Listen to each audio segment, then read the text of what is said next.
రైతుకు కనీస మద్దతు ధర ఇవ్వకుండా రైతుల్ని బాగా ఇబ్బంది పెడతా ఉన్నారు.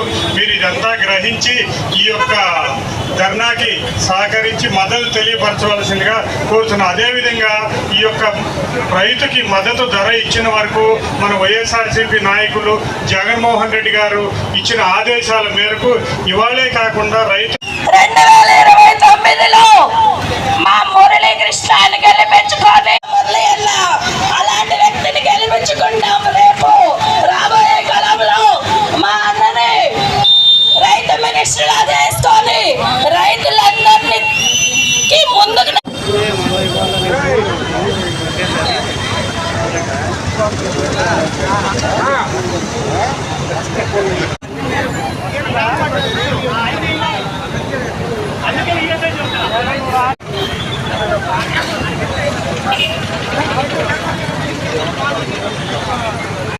అదేవిధంగా మన అమ్మడి మురళి గారికి, నా తోటి న్యాయవాదులకి, అదేవిధంగా టీడీపీ కార్యకర్తల్ని